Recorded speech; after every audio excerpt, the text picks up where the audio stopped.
African military chiefs have said that they are prepared to use force to restore democracy in Niger following last month's coup if diplomacy fails. The generals from the Ecowas group of nations are meeting in the Ghanaian capital, Accra, to coordinate possible military intervention.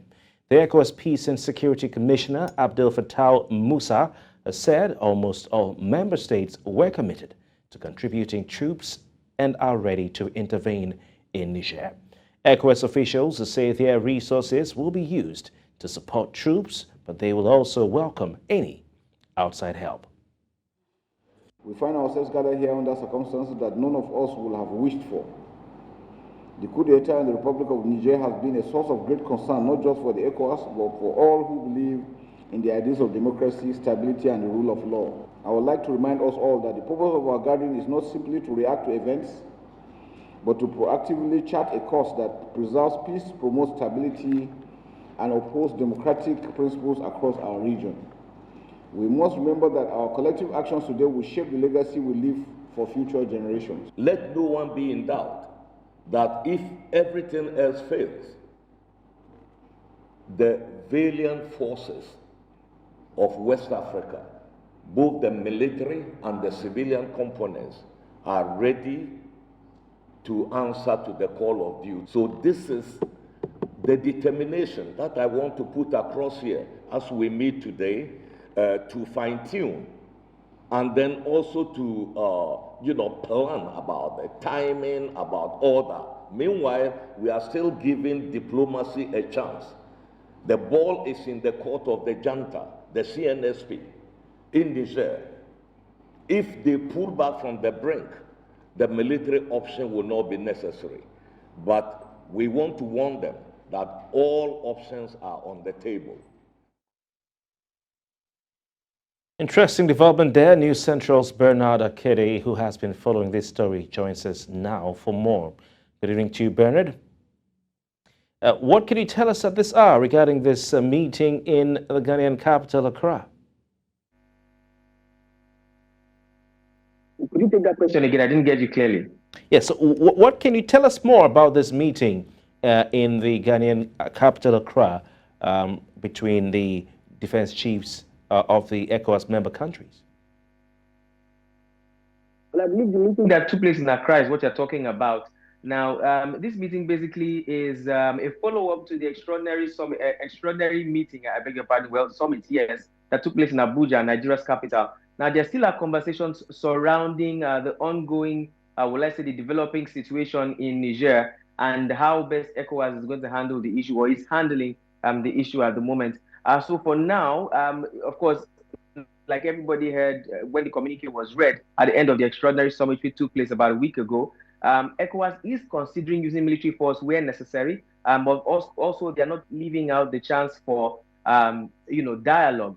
But in the process while that is going on, ECOWAS is also trying to ensure that every country is complying to what was read out in the communique, that they also, let's remember that there are other countries that have toed the path that Niger is currently towing. Now, the military junta in Niger are saying that they do not want to reinstate the ousted president, talking about Bazoum. Rather, they want to, organize another government and put that government in power. But then again, this sounds like a broken record that has been heard time after time.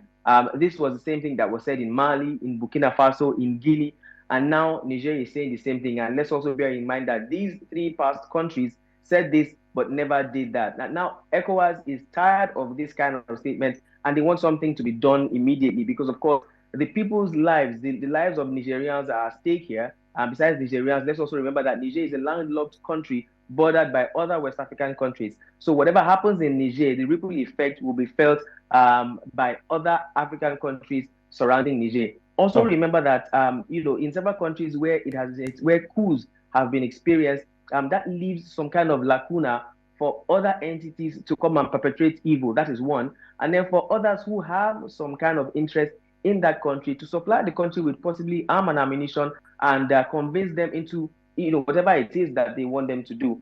Also, when there are sanctions on these particular countries, it leaves the people, literally and figuratively speaking, hungry and starving.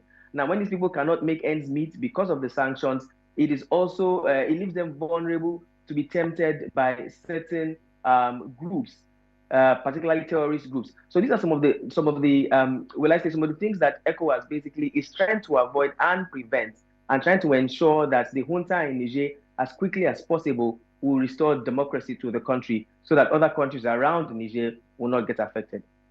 All right, Bernard, interesting. I mean, I see the footage that you've been sending across to us right there from no man's land, which is between the Nigeria border and Niger. I heard you asking what country that is for those who live and farm there. But I also saw some LPG tanks. Those look like LPG tanks being, I don't know if they're being sent to Niger. Is that something we should be concerned about as far as economic sabotage is concerned? I don't know, because of the issues with the petrol that was being sent to other countries illegally. But apart from that, tell us about the scale of the economic impact on Nigeria as far as that border closure is concerned. Let's talk about the impact on Nigerian businesses. What have you learned so far from your time on the Nigeria-Niger border, from where you're reaching us from? All right, now the LPG tanks you see there are definitely connected to the second question you asked. How this affects the economy of the Nigerian community that is close to the Nigerian border. The community is called Ilela community, which is where I was this morning. Now, yesterday we visited the Nigerian side of the border, and today we're in the Nigerian side of the border. Those tanks you see there are carrying liquefied petroleum gas, LPG. Some of them from as far as Lagos, Nigeria, others from like Kano in Nigeria, and they take them into Niger to supply Niger gas. So a lot of the gas that Nigerians use in their country is supplied from Nigeria. So is a lot of commodities that they consume. But because of the closure of the border, most of these commodities, including LPG, like you see there, have not been able to cross over to the other side, talking about Niger. Now, I spoke to some of the tanker drivers there, and they said that they've been there for more than 2 weeks, just like the other trucks on the other side of the border who told us yesterday that they've been there for about the same period of time. Now, it's doing two things to both sides. First of all, these drivers now, their sources of livelihood have been taken away from them, and they are asking that the border be reopened so that they can move their tankers in there. But on the other side, on the Nigerian side, it is stifling the Nigerian economy, which I believe was the intent of ECOWAS in the first place, such that if the economy is strangled, literally speaking, possibly it would force the hands of the junta to respond to the demands of ECOWAS. But unfortunately, it has its, like they say in war, collateral damage, because it's also affecting the lives of the people on this side of the border in Nigeria. Some of them who only live on the exportation of goods to Niger, to other parts of Africa, through this corridor passing through Niger, now have to look for other sources of livelihood. And then there's also one more concern. Of course, when people are unable to ply their trade, or they're forced to not ply their trade anymore, it's also... Thank you very much, Bernard. I'm afraid we have to leave it at that because of time, but we appreciate you joining us live from Sokoto State, northern Nigeria.